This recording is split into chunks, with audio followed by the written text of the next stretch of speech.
Boa tarde a todos, eu sou o Rodrigo Ramos e eu vou apresentar os resultados do meu artigo O Aumento de Carga Mental em Criadores de Conteúdo, Impacto Subjetivo do Instagram, de autoria de Rodrigo Ramos e Delcio Pereira. Fazendo uma breve contextualização, então, a minha problematização estaria relacionada ao nível de carga mental e o trabalho desenvolvido para o Instagram em criadores de conteúdo.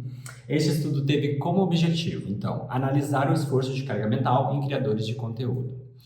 Como o assunto sobre carga mental, né, ela é confirmada pela situação do trabalho, neste caso o trabalho cerebral, ele é uma expressão usada em todo o processamento de informação que requer de alguma forma o uso do cérebro, de menor ou maior grau. O método foi baseado em estratégia qualitativa, com abordagem mediante componentes do estudo de caso, sendo descritivo e considerando relatos da experiência dos participantes. Primeiramente, então, usei um questionário sociodemográfico, descritivo e categórico, para caracterizar os criadores de conteúdo em Florianópolis. Segundo, usei o NASA-TLX, que é uma escala semântica qualitativa. Depois usei a técnica de avaliação subjetiva de carga de trabalho SWOT. E, por fim, um procedimento de coleta de dados, de forma de entrevista semi-estruturada com 3 participantes da minha amostra de 20. Então, partindo para os resultados deste artigo, eu tenho a caracterização desses, então, participantes em Florianópolis, dos quais 63% possuem idade de 18 a 32 anos, 52% fazem parte do sexo feminino,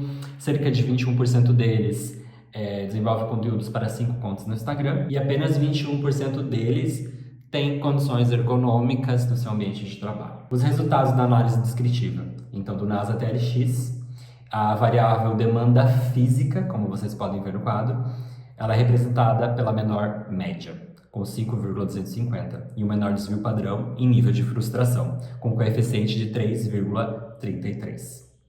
633, desculpa. Indica o menor nível de concordância entre os respondentes, que foi obtida nesta variável. A análise descritiva SWOT, então, neste contexto, a maior média foi no agrupamento esforço mental, com 2,35, que também alcançou o menor desvio padrão de coeficiente de 0,587. A análise de correlação do NASA-TLX, então, conforme demonstrado nesta tabela, o esforço como variável independente impacta demanda mental com 740, coeficiente de correlação de Spearman, e com margem abaixo de 1%.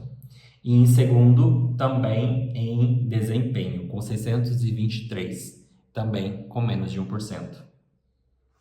Com margem de erro. As demais variáveis não puderam ser relatadas porque apresentaram 10% de margem de erro. E o procedimento de coleta de dados, né, eles puderam relatar que com a pandemia, né, surgiram gatilhos estressores de ansiedade, né, os criadores de conteúdo se sentiram muito pressionados para estar sempre desenvolvendo arte, criando artes para o Instagram. Conforme os prazos, né, e a criatividade tendo que se relacionar, isso ficava ainda mais difícil. E emergiam, né, limitações físicas e mentais.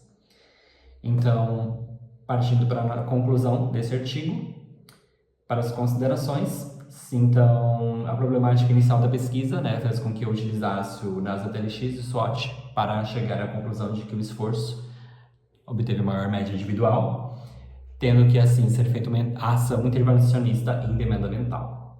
Na análise de correlação, tem-se o esforço impactando principalmente demanda mental e desempenho. O SWOT, em esforço mental, obteve a maior média e também o menor desvio padrão. Problemas, né, encontrados durante esse artigo, então, né, durante essa pesquisa, foram as faltas de limites entre vida pessoal e o trabalho, esgotamento mental, estresse e ansiedade.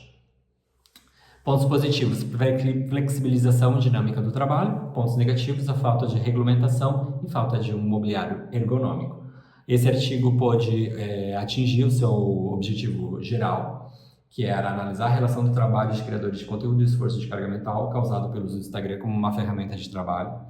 E as contribuições no campo do design, né, no campo da ergonomia também são muito positivos. Fica, então, em aberto essa pesquisa para outros trabalhos no campo do design, como usabilidade da mídia digital, desenvolvimento de novas funcionalidades, hierarquia da informação, interface e interação com os usuários. Obrigado.